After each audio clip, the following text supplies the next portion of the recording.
This is Pastor Kendall Meyer. The presentation is at 2 o'clock. It's on Oh No, I Have to Do a Children's Message in Chapel, and it's in room 41. All right, I'm glad that you guys could make it. Thanks a lot. I know it's beautiful out, and many of us might prefer to be hanging out in the sun, especially if you're from the Midwest. And so I'm glad that you could hang out with me. Just be sure that you have a handout. You don't have to really follow through unless you want to take note. There are certain areas there that I would prefer that you not see, so that we can go ahead and have a little fun with some things that we're going to be doing. Again, my name is Pastor Kendall Meyer, and let's go ahead and begin with prayer. I'll introduce myself a little bit, and then we'll get into it. So let's begin with prayer.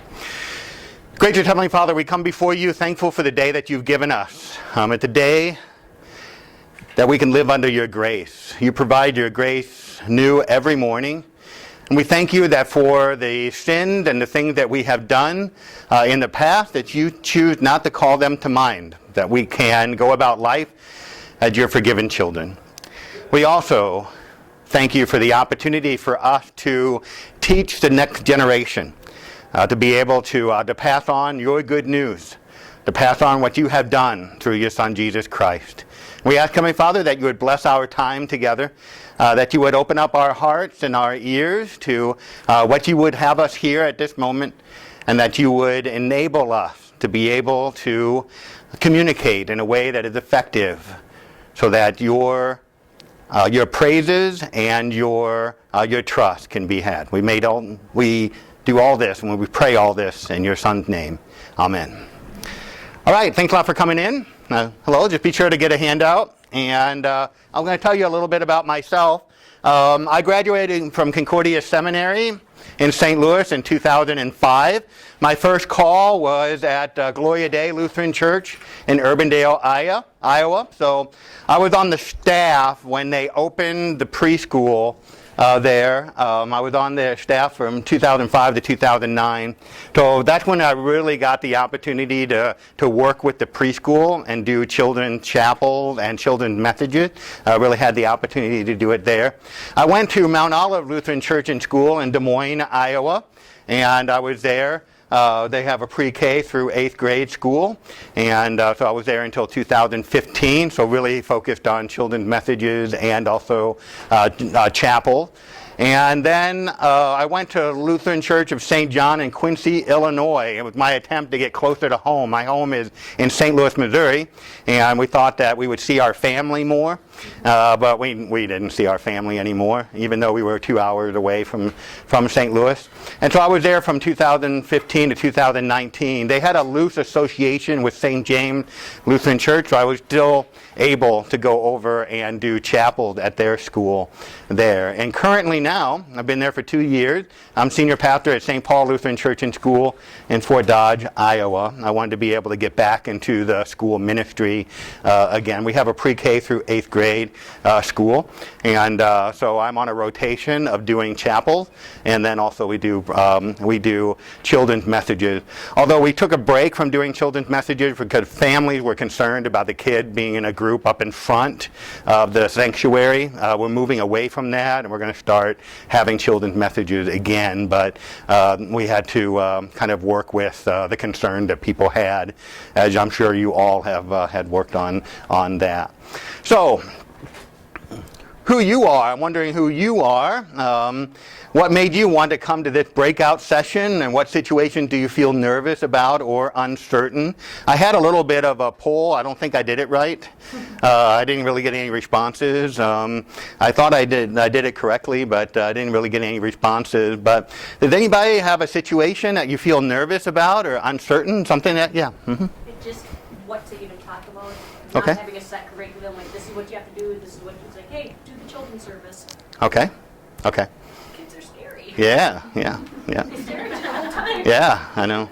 I understand. Anybody else? Yeah. So I have, I'm an education executive for a district, so I have a number of schools that I have to go into, around 90 or so. And it seems everybody wants me to do chapels. Okay. Mm-hmm. Because they don't want to, so they have me come do it. Okay. Which is fine. I'm always trying to find new messages, new ideas, steal from you guys. So that's why I'm here. I need Okay, great. I always need a refresher. Yeah, great. Yeah. I am director of a small preschool, and we have our chapel that students see behaviors coming out, so I'm interpreting that we're not capturing their interest. Okay. All right. I'm Right. a preschool teacher here, Oh, okay, great. and we've done the same thing, gone away from the children's message at church, but we still do our chapels as a preschool.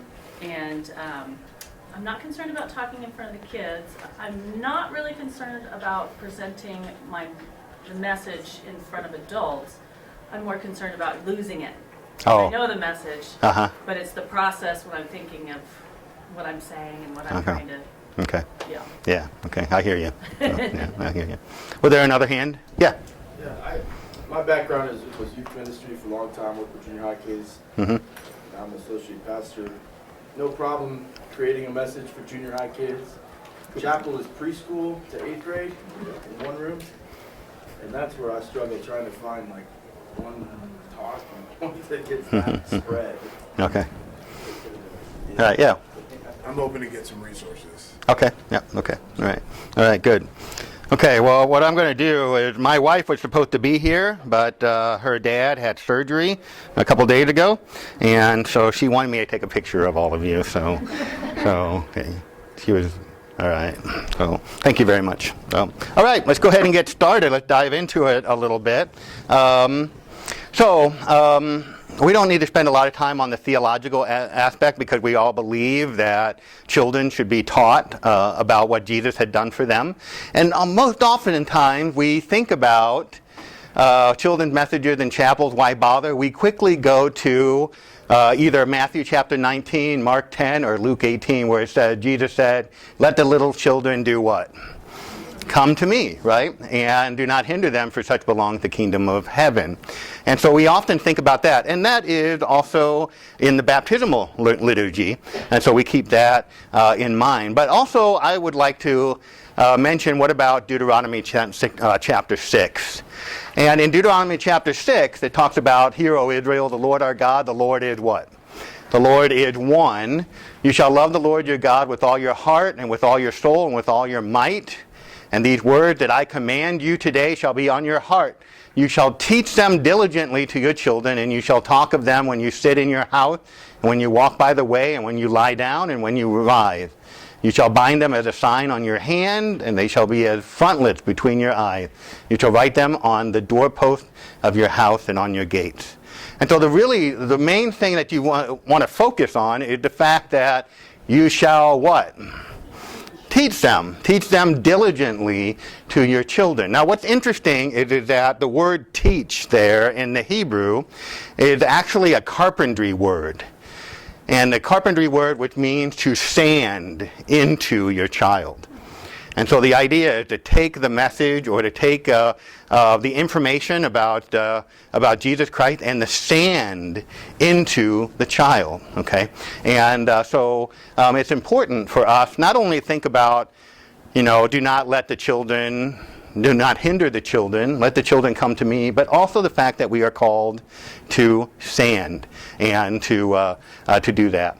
So the top thing that families are looking for in a new church, and I think this is important as we are always thinking about how to appeal to new families. Sermon, is it biblically based? Is important? Security is the number 2 thing that usually comes out. Security. Clean facility is the third thing, especially the children's area, if that's clean. And then finally, according to Barna, 58% of highly engaged parents choose the church with their kids in mind. Can their kid be connected here? And so having a children's message is an opportunity for families to say, yes, I can see my kids here, because they have the opportunity to get connected to the pastors that are up in front and those kinds of things. And so that's something to keep in mind as you're thinking about the children's messages, whether it's in school, because the parents are going to want to know how the kids can be connected outside of just being in the classroom.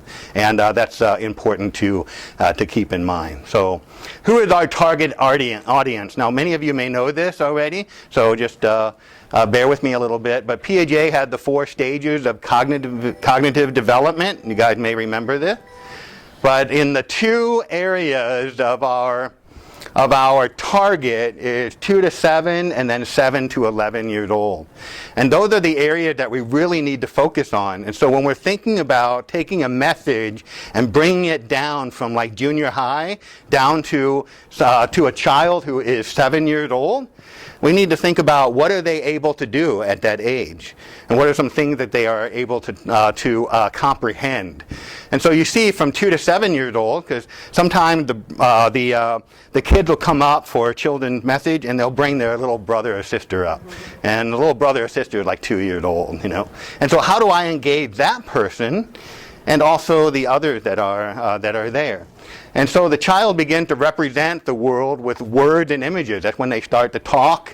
They start to understand images, and these words and images reflect increased symbolic thinking, and they go beyond the connection of sensory information and physical action. So it enables them to be able to start to understand symbolic thinking when we start to talk about, well, this is like this. They're beginning that process that enables them to get into the concrete operational stage. Now, this is probably the main area that you will have when you have children's messages in chapel. 7 to 11, you have the formal operational stage, or they get up into 6th, 7th, and 8th grade. You have that. But the main areas in the school that I've been associated with and I've talked with, the main areas of the population in the schools are between kindergarten, preschool a little bit, kindergarten all the way up to about 5th grade, and then it drops off in 6th, 7th, and 8th grade pretty much. And so the child now knows, now can reason logically about concrete events and classify objects into different sets. So what does that mean? Well, it means for us, when we're thinking about this, that concrete operations are able to see things concretely. We can't start talking about abstract stuff. And so we have to be very concrete about what we are talking about. Remembering that their thinking is organized and logical. So as you are preparing the message, to be able to be organized and logical. Or in chapel, there's nothing wrong with having a logical, organized way of going about doing chapel. And I'll talk about that in a few minutes as we get into kind of the best practices. Remember reversibility of thought. That, for instance, like water can turn into ice, and then ice can turn back into water. Those kind of things, they have that ability to think that way. Egocentrism is gone. They're able to view things from another person's perspective, and they keep that in mind. Flexibility in thinking, and then they can also conserve. They know that a certain amount of water in one cup will either fill or overflow another container. They're beginning to know that. And so for us to keep that in mind, it is important. The child is still limited in a number of ways. They tend to think about the world in terms of how it is and find it hard to speculate about how it might be. Okay, so when you're talking about concrete, they're talking about that this is what it is right now. It's hard for them to grasp what it might be 3 or 4 or 5 days later, or what it could be if everybody loved each other, or something of that nature. We have to keep it concrete. Okay, and so teaching the concrete operational child. These are just some points that I put together just to kind of help us as we're thinking about putting together messages. And one of them is to continue to use concrete props and visual aids. When you are doing a message, do not have your hand empty. You need to be able to have something in your hand that they can look at, that they can pay attention to, that they have something that's going to get their interest. And so props or visual aids. I'll talk about those in a little bit when we get into the best practices, especially when dealing with abstract or sophisticated material. Okay, so when we're talking about some abstract stuff, to be able to have some props or visual aids. Continuing to give students a chance to manipulate objects and test out their ideas. There's nothing wrong with challenging them about some thoughts, about some concepts, but being able to give them opportunity to kind of think through, to manipulate objects, to do things in a certain way. Usually what I'll do is I'll do stuff like if I have a hairbrush that I'm using as a object lesson, I'll say, do I use this to rub my feet with? Or do I use this to comb my hairs on my legs, or something like that? And they all go, no. And then, what do I use it for? You use it for your head, Well, I don't have much up there anyway. But the main thing, though, is that to allow them to participate in some ways with that. Make sure teachings are brief and organized. Okay, we remember having organized thought is important to keep in mind, but also to have it brief. And the gauge that I always use is about 2 minutes per year they are. So if they're 4 years old, you don't want to spend any more than 8 minutes with them on working with something. If you do, let's say you need to be able to have 15 minutes with them, okay? And you know that most of the kids are about 6 years old, okay? You have an opportunity to have the message, but then also break up the message with singing a song or doing something like that where they're doing something different, because you know that they're not going to stay focused for very long. And so for those of you who are wondering about squirrely kids and how to handle those, I have some other thoughts about that, but the main thing is that keep in mind that you don't have to be talking all the time. There are some other things that you can do, little songs, little ditties, those kind of things that you can teach, or you can use sign language. I'll be talking about that in a minute too. So ask children to deal with no more than 3 or 4 variables at a time. So if you have an object in your hand, and then you're trying to show them something on the screen, and then you have other kinds of objects, you're going to overload the kids, so it's going to be hard for them. Remember, if they're up in front and their parents are in the congregation, or if they are in chapel, one of the variables is that their friends are going to be around them. Okay, that's number one. Number two, they're going to be up in front, which is for some reason gets them hyperactive sometimes. And then just keeping in mind the environment is going to be a variable also. So keeping it, asking the children to deal with a few things of the variables at a time, keeping that in mind. Also, use familiar examples to explain more complex ideas so that children have a starting point for assimilating new information. We've all heard about, like, if you wanted to talk about the Trinity, we've all heard about the apple, those kind of things, how you can break down the apple. The apple is something that's concrete, that they can understand, but understanding that each one has a function. The skin protects the fruit, those kind of things. So just being able to keep that in mind, but being able to use familiar examples, and I'll talk a little more about that also. If you present problems that require logical or analytical thinking to solve, not abstract type of stuff, or let's say next week this happened to you, how would you handle yourself? Well, they can't think that far ahead. They don't have that ability to do that. But to talk about present problems that require logical, analytical thinking to solve. Okay, everybody okay? Doing good? All right. So the next part, I'm going to show this video. This is an example of a bad children's message, and so we'll have a little fun with this. Okay. Welcome to church today, kids. I'm so glad you came, because today we're going to be talking about circumcision. No, your dog's not going to heaven. It's a physical being with no soul. What do you expect? Okay, now when the offering plate comes around, I expect you guys not to be little cheapskates. Church is hurting, and I know you have allowances. Yeah, so get this. First thing Noah does when he gets off the ark, plants a vineyard, gets drunk, and passes out naked. Cursed is the man who sleeps with his mother-in-law. Then all the people shall say, Amen. Cursed is the man who kills his neighbor secretly. Then all the people shall say, Amen.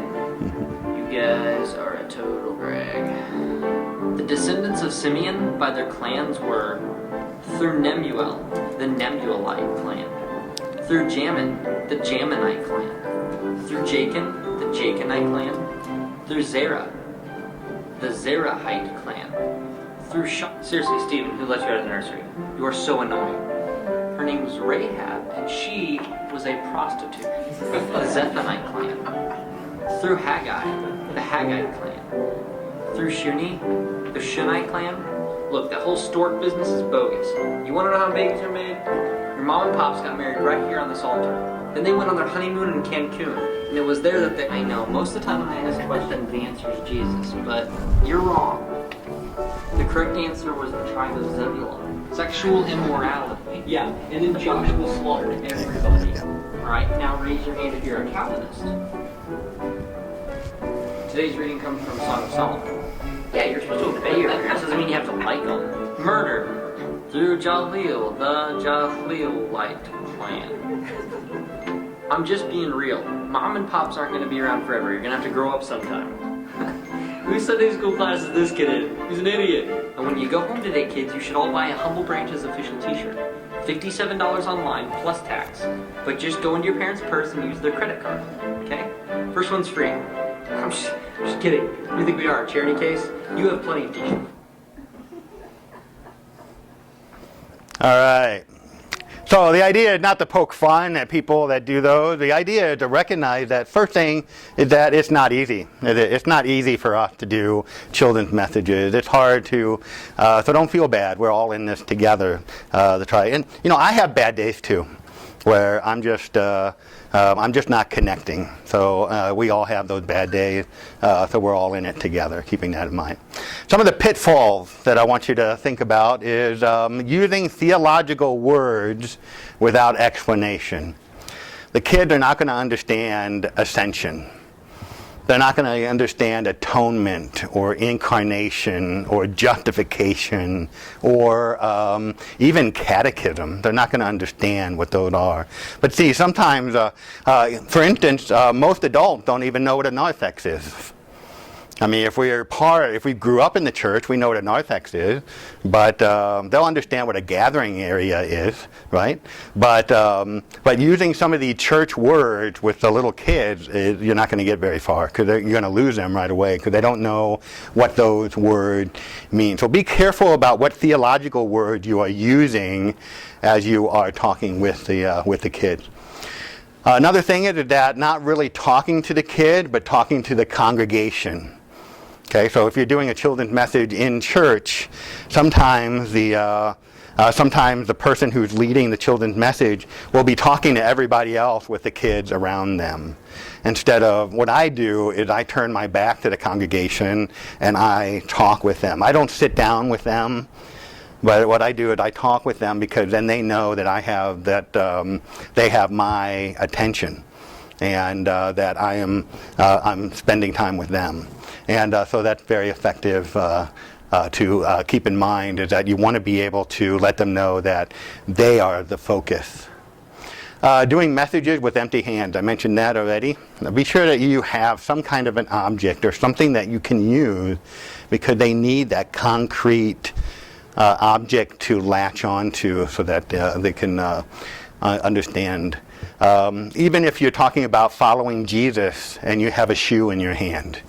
And what do you do with shoes? The different things that you can do with shoes, and being able to say, well, we can use our shoes. We all have shoes on, and we can use our shoes to follow Jesus. What does that mean? Those kind of things. Too many concepts in one message. Okay, only focus on one topic. I talked to someone earlier this afternoon that talked about the idea. Well, I have all these different things that I want to. Well, that's like 7 children's messages in that you can do because you have so many different topics that you want to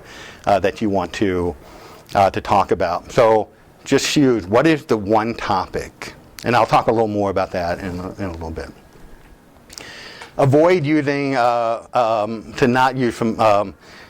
they're not using familiar objects. So if you're talking about the Holy Spirit, that already is something that is abstract, okay? But if I'm talking about how God is happy to be with you, and I talk about how a dog comes to the door when you come home, that happiness, the kids will be able to understand that better than trying to understand how is the Holy Spirit working in your life. Okay, so be thoughtful about the object that you're using if it's something that's familiar to them. Also, another thing is that you want to be careful with asking questions. If you're asking questions, some people will ask the question, but then they won't let them answer. And they'll ask the question, and like 5 kids will raise their hand, and then the leader will just continue on and not even address what they say. So keep in mind the closed and open question. If you ask open questions, be ready for any answer that they give you. Okay. So just be ready and be okay. Okay, here are some suggested best practices. What we're going to do is go through this, and then I have some practices that we're going to do together. I have certain things that we can do to kind of see how we can come up with certain ways of getting across certain ideas. So I think this is important. Whenever you do chapel, or whenever you do a children's message, to be able to begin and end consistently. Okay, so for me, in the school knows that whenever they see me, they say, "Hi, Pastor Kendall." And so everybody in the school office knows when I'm coming over, because everyone at lunch is crying out, "Hi, Pastor Kendall," when I'm walking through, because I wanted them to feel comfortable with seeing me in the hallway. So if they see me walking down the hallway, what are they going to say to me? So I gave them something to say. "Hi, Pastor Kendall." So at the beginning of our either the children's message or chapel, I'll say, "What do you guys say when you see me?" And they all yell out, "Hi, Pastor Kendall." And they try to yell it out as loud as possible, which not only is fun, but it also burns a little energy right away for them. And to be able to do that. And then the ending, when I do the ending, we always end with prayer, whether it's in chapel or whether it's in a children's message in church. And I always do a long amen. And I put my hands up, and all the kids put their hands up, "Ah!" And then when I put my hand down, they know that we're going to, "Amen." So sometimes I'll see how long they can go with the amen, but just to have a little fun, so they know how we're going to begin and how we're going to end when we do either children's message or when we do chapel. So keeping that in mind, because they know right away that they can participate. Okay. In fact, when I do chapel, all the kids, especially the preschool kids, they put their fingers in their ears, because what I do is when I say, "Good morning, everyone," that's when I say every time that I do a children's chapel. I say it really, really loud. And so at the beginning, I'm walking around looking at the kids, and I'm like, "Why do you have your fingers in your ears? What's going on?" And they just enjoy having that. Visual aids are a must, unless talking about something which they are really familiar. Okay, so if you're talking about a dog, like I mentioned earlier, you don't really have to have a dog up there with you. And most people know what a dog is, and most kids know a dog. But if you're talking about something that might be a little harder for them, that, like for instance, I have some praying hands that are in my office that my mom made when she was in high school. And when I talk about prayer, I'll use that. It's an opportunity for them to see something and understand what we're talking about. And just to use certain objects so that they have something to latch on to. Ask yourself this. And I think this is an important thought. So, is this something that they really need to know now? Okay. So if it's Trinity Sunday, is it really something for them to need to know now about the theological aspect of the Trinity? Is it really something that they need to know? And empower you guys that you don't have to have the message line up with the sermon. that if what the sermon is going to be about is too, or the theme is going to be too far reaching for the kids, you don't have to follow that you can do something that they're going to be able to latch on to. So the question is this something that they really need to know now? Okay, maybe in the future, obviously, as they get older. But what about now with our target audience? Is that going to be something that they really need to know now? Now, this is when I was in Quincy, Illinois, at St. James. They used to give treats to the kids when they came up for the children's message. And I'm not a big fan of getting candy, because when they come up, all they're thinking about is getting the candy. And they're not thinking about what you're talking about. The other thing too is that how many parents really want to have their kids have extra sugar during the church service? So if there comes a time where we need to be able to give out candy for some reason, I will ask them to ask their parents for permission to eat it, or maybe they want to wait until after service. Okay, so give the parents the option. But they already feel special already. A lot of the kids, when we do children's messages, when it's time for the kid to come up, I'll just say, "Kids, come on up," and they'll run. They'll run from their spot to get into the front, and so they feel special already. They love the fact that they're away from mom and dad. They don't have to be sitting in the pew, and it's just enough to get them out of the pew and to move around. So there's some things about some aspects about treats. Also, the other thing too is to make the children's messages and chapels a priority. I had worked with a pastor in the past that wouldn't come up with his children's message until the morning of the services. And that's not making it a priority, because the kid need that time from you, and they need to be able to hear. And it's part of our responsibility as we are trying to sand into each of these kids the important message of what God had done through Jesus Christ. So make it a priority. Even practice. Think about the word that you're saying. Think about whether the words are too high. I'll talk about that in a little bit. Or if it's at their level. Okay. So give thought ahead of time and practice. Off the cuff is not a good idea. It's not a good idea to do that. All right. Everybody doing good? Everybody doing good? Okay. Continue on. Don't leave it to the last, because it's not something that you like to do. Okay.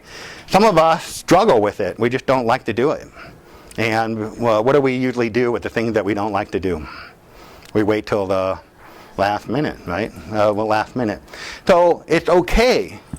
But consider this. If you're not good at this or don't love it, what's wrong with having other people do it? There's nothing wrong with that. It's an opportunity for you to tap into resources that God has provided in the congregation. In our congregation, we have a lot of people that not only love kids, but they have the ability to connect with them. So if so there are times where I will ask them, can you do the children's message for this weekend? And it gives them a sense of empowerment. It gives them a sense of opportunity to be able to do something that they love. And so if there's something that you dread doing, there's nothing wrong with having someone to tap on someone to be a resource for you. And maybe they can even help you put together the message if you're struggling with that. Okay, not necessarily just do your job for you, but to be able to help you with that. Work with someone to help you come up with a plan for the children's message. So let's say you know that you're going to have to do 3 or 4 messages in the next 6 or 7 months. Just being able to kind of look at what you may be doing in chapel for the school, what the theme is for a lot of the schools. I know our school had a theme for the year, and then what can we talk about with that theme. Now, I would mention about the words. When you're thinking about the words that you're using, be sure you're keeping the words to a 2nd, 3rd grade level, and then practice using those words. Okay, so you don't want to use the word collaborate, because they're not going to understand what that means. Okay, some of these words that are up here, organization, they're not going to know that word. When they get older, they will. But some of these words that what does fluency mean? They're not going to know that, those words, those kind of things. So just keeping in mind what word you are that you're using, and trying to keep them at a second, third grade level. Remember to talk to the kid, not to the congregation. Now, what I'll do is I'll say something like this. I'll say, kids, why don't we see what the parents have to say? And then I'll turn around and I'll say the question, ask them to raise their hand, and then, the kids are looking to see if mom and dad raise their hand or not. And it's an opportunity for them to see how the adults feel about something that we're talking about. And then I turn back around and I continue on with the message, so that they know that I'm continuing to focus on them. But the idea is that it can be fun to ask the congregation to respond, but it's not the main focus. The main focus is with them. Okay. And when you pray with the kids, this is a big thing, especially when with the children's messages, I have the congregation pray along with us. And so when we're doing the prayer, sometimes you only have 5 or 6 or 7 kids up in front, and they're going to be a little timid trying to repeat a prayer with you. And so if you have the whole congregation and repeating the prayer along with them, that enables them to do that. And that's what I usually do, is have the congregation pray along with me. And they too do the Amen. That's what they do. So okay, everybody doing good? Yeah. All right, good. Just a couple thoughts about discipline before we get into some practice stuff. That's why I'm kind of going fast. I wanted to spend some time on the practice stuff. So, thoughts about discipline. First of all, allow the kid to be kids. Okay, sometimes we think that they need to just sit in there, sit on the floor and just be angels. But sometimes you just need to let the kids be kids. Okay. And another thing, if the kids are squirrely, have them jump up and down, or some other activity to get them to burn a little energy, then can focus. Like what I'll do is when I talk about God being with us, for instance, I'll have all the kids come with me to one side of the sanctuary, and I'll say, is God with us here? And they'll say, yeah. And then we'll walk over to another side of the sanctuary. Is God with us here? Yeah. And then, kind of talk. So that you have an opportunity, especially if they're squirrely and jumpy, to be able to do something with them that can burn a little energy. Another thing, too, is that you can use sign language. Use sign language to get them to use their hands and be active. Does anybody know the sign language for forgiveness? What does it mean to forgive? Do you know what the sign language for forgiveness is? Okay, so everybody take your hand and put it this way.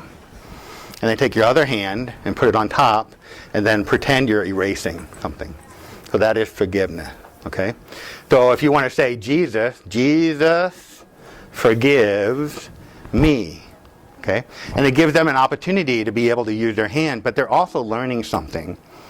And there was a little girl. Her name is Erin. And I was walking to my car outside, and they were playing outside. And I was walking to my car. I just gotten done with work, and they were in the after-school care, and they were playing outside. And so 3 little girls came over, and Erin cried out. She said, "Is that your car?" And I said, "Yeah." And she said, "That's my favorite color." The car is red. And I said, "Really? Why is that your favorite color?" And she goes, "Well, it's because Jesus forgives me," talking about the blood of Jesus. And so something like that is something that they can carry on, and they can hold on from the message that they learned what forgiveness is. Okay. Be careful using discipline in front of the congregation. Okay, that can be a loss for you. It can be a big loss for you when you're doing that. Okay. Keep in mind those kids that have special needs. Little things that they can do, let them do it. Sometimes, there are some kids that are hyperactive that just need to be moving their legs, or they need to be doing something with their hand. Just let them do it. Let them do it. It's okay.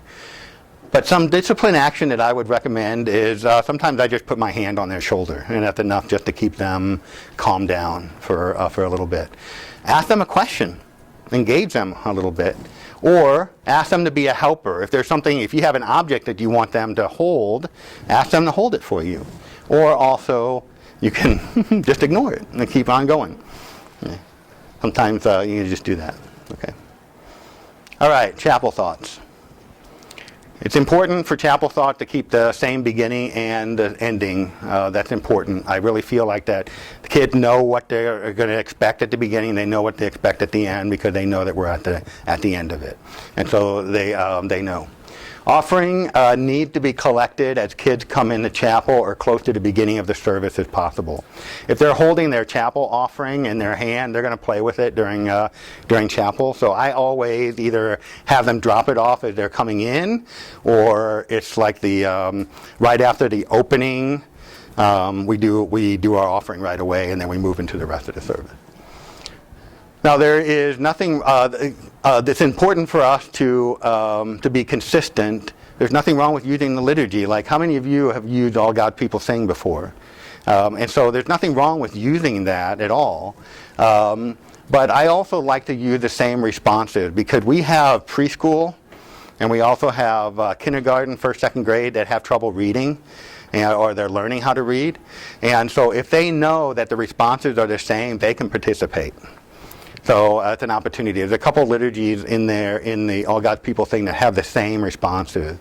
And I also use PowerPoint, so I put everything up on the screen so that they can see the responses and they know that that is the same response. So they can do that. Also, when we celebrate baptismal birthdays, we have the same song that we sing. So everybody's singing that together for baptismal birthdays. Okay. Using visual aid, PowerPoint, videos, and other things to keep kids' attention. I use PowerPoint all the time. I try to find the craziest pictures to get if I'm talking about a certain, like, are you guys excited to be here? And then I'll have pictures. Maybe you look like this when you came in. It'll be a dog like flying with his lips all over the place, or whatever it may be. But doing different things to get them engaged. Nothing wrong with using part of the liturgy, like this is the feast or the Sanctus, to teach them, but just don't expect that they know it. Be able to teach them that if that's important for your context, to be able to learn about different parts of the liturgy. We usually use contemporary video songs, and we use those quite often. So that they can learn some of the contemporary music that's out there. If that's okay in your setting to do, that's what we do. And some of those songs are almost VBS type songs that we use. So. And then use the mystery box. Has anybody done a mystery box before? Have you? Okay. Yeah. The mystery box is it's a lot of fun. We'll talk about that in a minute. So let's practice. Okay. So you ready? Let's practice. Those of you that are around you, the first thing that we're going to talk about is God's presence. You know, when you think about Matthew chapter 28, Jesus says, "And lo, I'm with you until the end of the what? And the age," right? And I'm always that God is always with us. Okay, so how would you get across a particular concept that God is always with us? If that was your theme, how would you go about doing that? So what I want you to do is, if you have some people that are around you, just spend some time. I'll give you just a few minutes just to talk about how would you do God's presence is always with you. How would you? What would you do? What kind of object lesson would you do? Go ahead.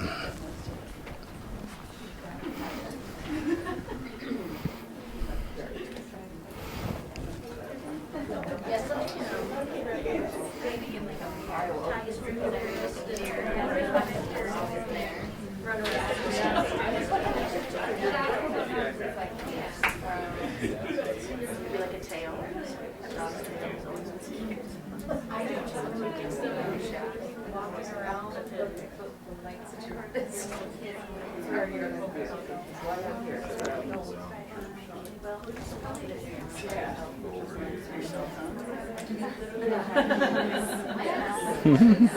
older kids. Yeah.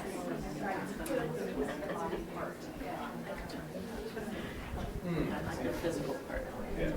Like what today's tangible that makes a good idea. Why you say fire?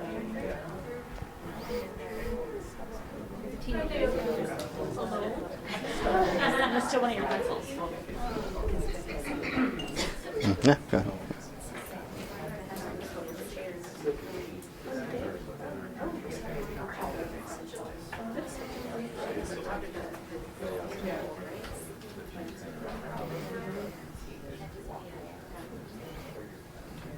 All right, I'll give you another minute.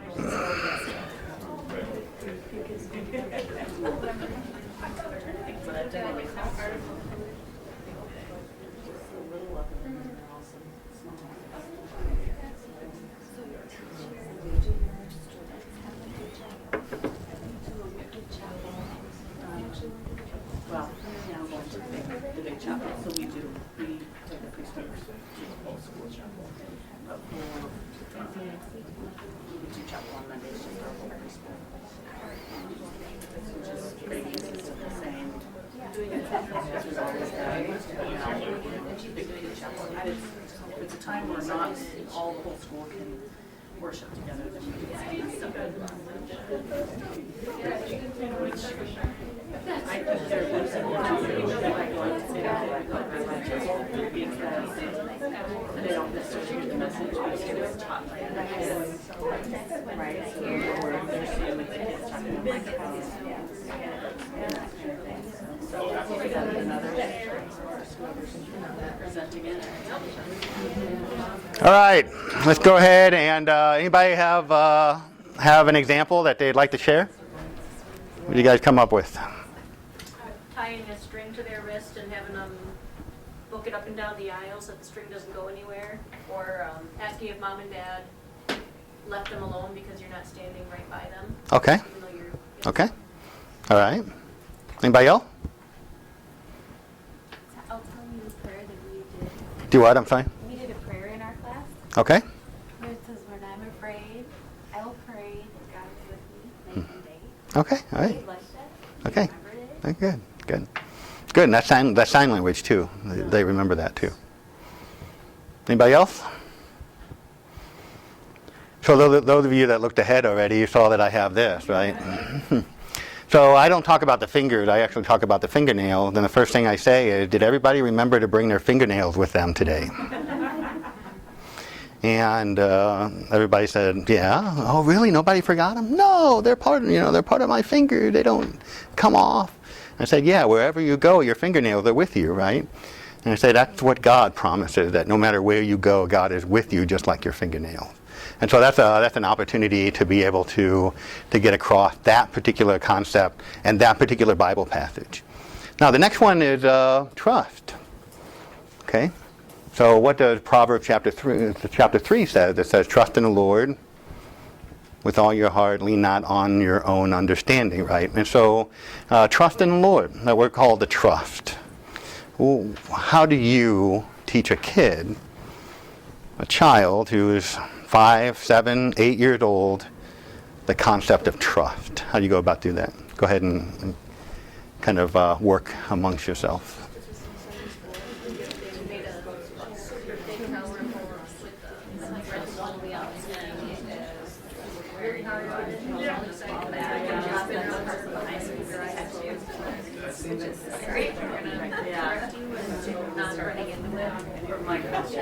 They're so young, they trust everything. But yeah, I see this chair. You trust your parents. I get the first grade lesson there. I don't even know if they're 7. I don't even think I get back to 6 till 14 minutes.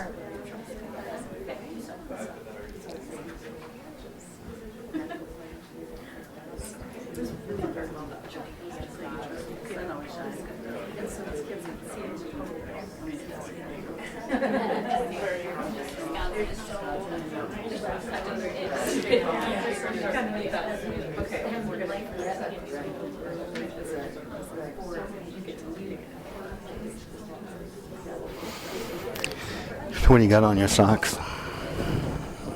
I've got Scooby-Doo on mine. Most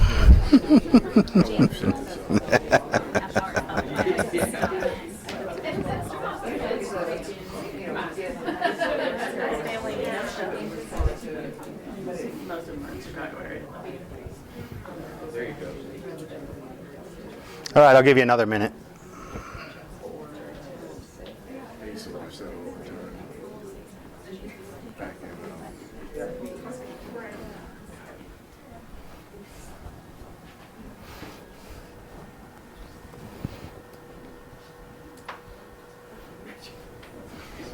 All right, when you talk about, I heard a lull in the conversation, so I thought I'd jump right in there. So trust, those of you that looked ahead already, I have a chair. Why do you think? How do you think I use the chair for trust? Fall apart on you, yeah. Do what? What did you say? It didn't collapse. Okay. Okay. So when you guys came in here to sit down, did you question whether that chair was gonna hold you or not? No, you trusted, right? You trusted that the chair was going to hold you, and so that's how I get across that trust with the kids. When you go into your classroom, do you think about whether your chair is going to hold you or not? No, you trusted the chair, just like we can trust God. We don't even have to question whether the chair is going to hold us. We don't have to question whether we can trust God, and so that's one way to do that. Okay, now there's the concept of the mystery box, which I really enjoy doing with the preschool, and it's a lot of fun. And the idea of the mystery box is that they, as a class, get to pick, or one of the kids gets an opportunity to pick something to bring down in a box for the pastor. And then I don't know what is in it. And then I just open up the box, and then whatever is in there, I try to come up with a message, okay, for them. And so one time, this came up. So how would you go about doing a little message about Batman? How would you do a little message for the kids on Batman? So go ahead and talk among yourselves. What do you think?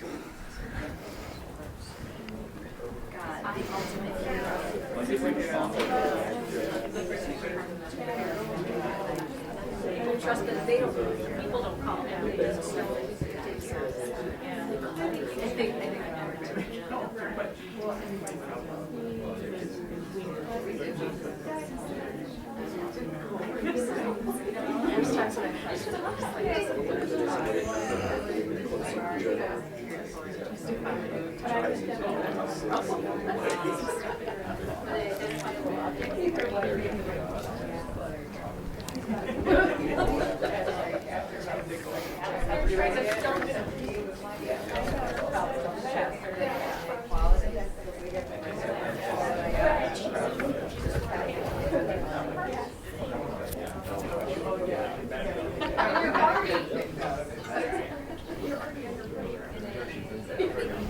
I was thinking something. That's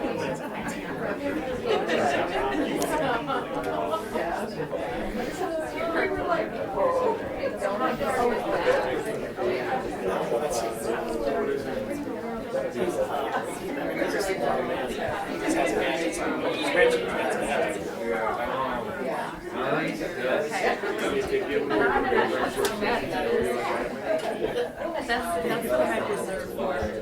Oh wait, no, Batman's.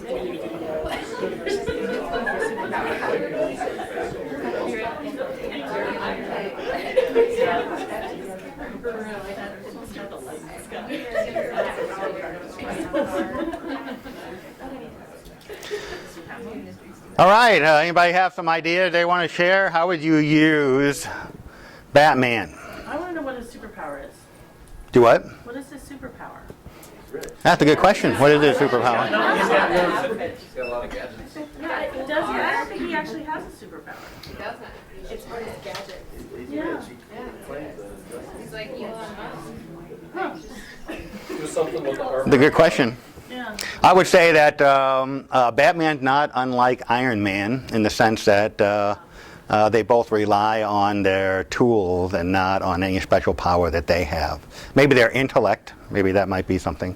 But yeah, I mean, that's a good question. Do they have a superpower? Does Batman have a superpower? No, what does he rely on? Cardio. Cardio and a cape. Yeah, he relies on his utility belt, right? He relies on. Another thing is that does anybody know who Batman is? Bruce Wayne. He has what? What does he have on? But what does he have on? Does anybody in Gotham City, do they know who Batman is? Do they know that he's Bruce Wayne? That would suggest that for the last 2 years we didn't know who anybody was. Yeah, yeah, exactly. You didn't know who they were. Apple face cover. Yeah, he got really good at the creases on the eyes, if above the eyes, if you recognize those, you know. But the idea is that, or the way that people walk. I recognize people by the way that they walk. But so how do you relate that to Jesus then? The people don't call him directly, they just know that he's going to be there to save them and clean up the mess. Okay, all right. What about, did Jesus have to use the utility belt? When he did his miracle, did he have to use the utility belt? Let me pull this out. No. What about underneath this costume, you only have a what? A man, right? Bruce Wayne. What about Jesus? Is Jesus a man? Yeah, there's some things that you can do with that, being able to show that some different aspects of Batman versus, and that's what I would do right away. Is I talk about that Jesus was a man also, and I wouldn't want to do like 4 or 5 things right at that time, but just one thing. You know, did Jesus use a utility belt? Talk about that. Okay, next one.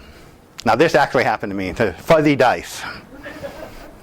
So if you were opening up a box and it had fuzzy dice in it, what kind of message would you come up with right away?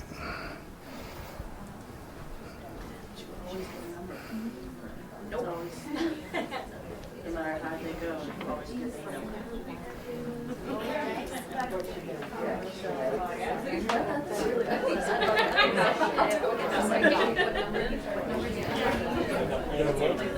I didn't play the game.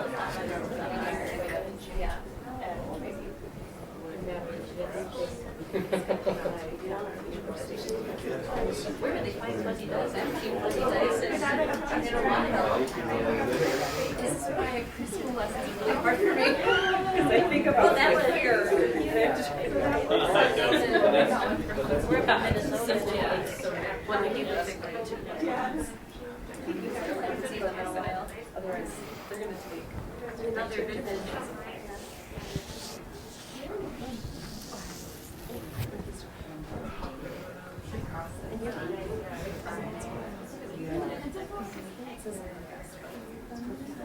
The 3 crosses, the 2 loggerheads, Jesus was crucified. I was 50 on Friday, so that's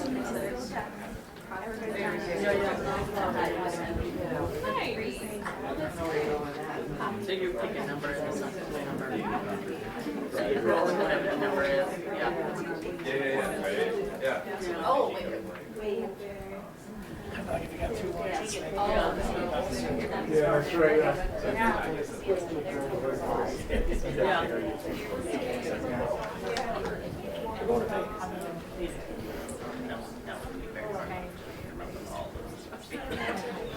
All right, guys, what did you come up with? Fuzzy dice. What would you do? What would you do? Yeah. if you got 2 ones, you can say snake eyes and explain. Just go back to the Garden of Eden. Okay. Our lives are not by chance. There's a plan. Okay. It doesn't matter what we think the outcome might be or what that looks like to us.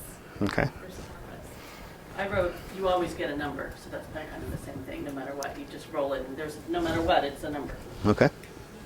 That once you hang them in your car, they're always there. So once you bring them into your life, he's always there. Anybody else? If they were older, you could do something with casting lots from That's where I went with it. I went with, when that came up, the first thing I thought about is what they did at the foot of the cross. And for the kid to think about the fact that that somebody had won a game to take Jesus' clothes. I talked about how would you feel if somebody won a game to take your clothes away from you? and we talked about. They didn't use the word, but we talked about shame. Embarrassed. They talked about that they would be angry, they would be hurt. All those different things, and that's how Jesus felt on the cross, and He did that for us. And so that's the way I went with casting the lots. So doing that. Okay. So as you look on the back page, I wanted to provide you some resources. There's some other that I want to for you to write down if you can. But these web resources are the ones that I go to. These are my go-tos that I usually go to for that. There are many other places that you can look them up, but these are the ones that I go to because I think I always get some kind of a germ of an idea. You don't have to follow specifically what they do, but if you get a germ of an idea, you can develop it on your own, and that helps. So those are some good resources to be able to use. Also, book resources that I use. These are some, the book resources that I have been using. The object lesson for a year, 52 talks, the last one there. I use that quite often. Again, just to get the germ of the idea, so that then I can get in a different way. Those examples of the trust and God's presence, and then I have another one there. The light of the world is an example of ones that I've done of those children's messages. A couple other things.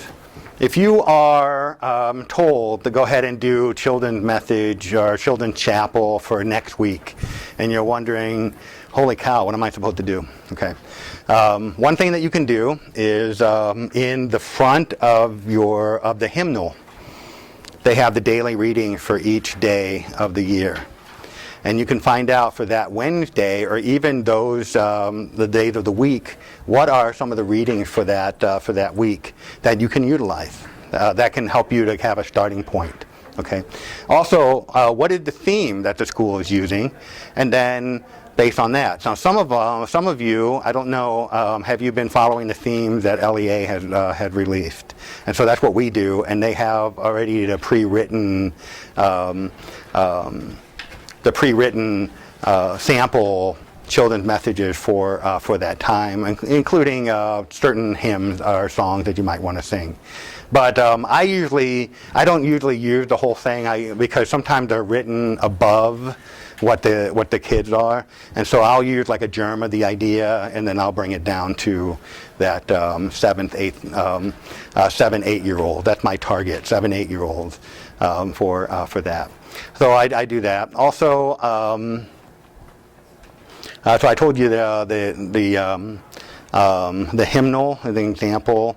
Even using like portals of prayer, for instance, whatever that portals of prayer is for the day, you can use those. But those are some of the resources I use in addition to this.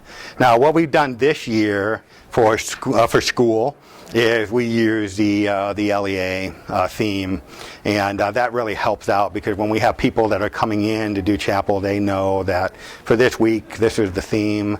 You can go with it. Yeah. So is there any like LCMS straight read this and this is your children's message without having to add something to it? I thought I remember something with the creative worship thing, but I don't know if that's even true. But I don't know what else is out there. Like, here's somebody brand new. Read this. Yeah, the pulpit resources, which is through CPH. Okay. They have sample sermons from the front that professors and different people have used. Yeah. But at the end, at the back part of it, they have the sample children's messages for each weekend. Resources. Yeah, Okay. yeah. Concordia pulpit resources. Okay. Yeah. This ministry to children has really good. What's that? The ministry to children. Yeah. Has very Mm-hmm. good Yeah. box Yeah. situations. That you Yep, and luthed.org, thank you very much for putting that. That's a great one too for that. And you can find the chapel themes on that too. 'Cause we do that chapel talk. And Bob Riggert is the one that wrote those chapel talks, and he's well known in Iowa. He's a good friend of mine. So.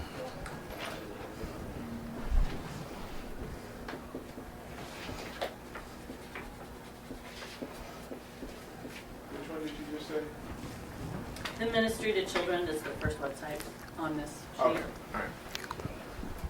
So if you go to the movement.org, I think that's what you're referring to Yep. at LEA. Yeah.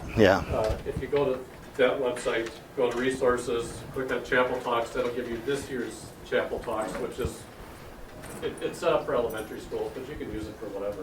Mm-hmm. But there's also a link on there that I just found when we were listening on that same page that has all of the previous year's Chapel Talks going back to 2006. Yeah, I think so. Yeah, So that's right. Yep. if you took time, and if you have to do a lot of these chapels, you could always print off every book going back to 2006, and then you've got a whole bunch of ideas that you can use. And there are a lot of schools, I don't know what happened here, but in the past we had come up with our own, theme for the year. But this year we wanted to go ahead and just do what the chapel talks were for this year, that theme, because it made it easier for when guests came in to do chapel, that they know, we just send them a sample of what this week's theme was going to be, and then they would have that to build whatever they wanted to do off of that, instead of just having them come in and, oh, well, what am I going to do, that kind of idea. So, but the thing is that if you come up with your own, since you have the resource all the way back to 2006, I bet that one of them lines up a little bit with whatever that theme is, so that you can use it. Even though you guys aren't using it for that year, you can still pull from some of that I information. use the Sermons for Kids one too, or a couple of the ones that you put down there. Yeah. And the only caution, and it's not even that big of one, is they're not Lutheran, but they're so basic. Yeah, Yeah, they are. very basic. You don't have to necessarily worry about Mm-hmm. major doctrinal issues here. I mean, Jesus is the light of the world. Yeah. Or, Yeah. Yeah. Yeah. And the other thing too is that for the pastors in the room, some of these concepts work really well in sermons too. So because the adults can latch on to them also. So all right. So anybody have any other questions? Any thoughts? I pray that this was helpful for you. When you say other people are coming into your congregation and leading, what other people? Like from your congregation? Yeah, we have, obviously we have the teachers. Right. That's an opportunity. We have some others that are from the public school. Okay. We have a retired principal. Gotcha. We have some other, like 5 retired pastors, and the district president is also in our congregation. And so we just have opportunities to have different people. experience, Yeah. Mm-hmm. Yeah. They just asked us to Yeah. We have high schoolers doing children's lessons. Yeah. Mm-hmm. It's a great idea. We do sometimes in our high school, but we with the job and more than So we kind of like set up the whole script for them, provide everything that we can for them, let them practice, let them answer questions. They're always a little bit shorter than the ones that our pastor does, but gives them the opportunity. Yeah. A lot of them like working with the little kids. Mm-hmm. They might not know they like it until they do Yeah. it, which is great Yeah. for them. Yeah, good, okay. How often do you link it together to what your sermon for the rest of the congregation is going to be? I'm sorry, say that again? Like you said, you don't always have to, it doesn't have to match up to the sermon. Mm-hmm. How often would you say, is it like 70% of the time that you're? Yeah, for me, it's closer to 80-85% of the time I line it up with what I'm doing. But I sometimes there's just something that I'm talking about that it's just too, it's too high level for to break down into a short children's message, and so then I'll do something like simple, something like that. So I would say 80-85% of the time I have my children's message somehow relate to this. And sometimes, this is another thing, maybe there's a particular word that you want the kid to listen for in the message. And so I'll use that word, and I'll encourage them to listen for that word during the sermon. Do you give them an action when they hear it, or you just? Yeah. Mm-hmm, mm-hmm. And sometimes what I'll do is I'll say, when you hear this word, you say, "Oh yeah," or they'll make a note, so that while we're doing it, they're responding in the service. So I'll do that. You just barely touched on it, but I think it's so important that it's not just for the kids either that are out there. There's people in your pews who, when the pastor gets up to do his sermon, things are going over their head. Yeah. Mm-hmm. And I didn't really realize that until I got married to my wife, who was born and raised atheist, essentially.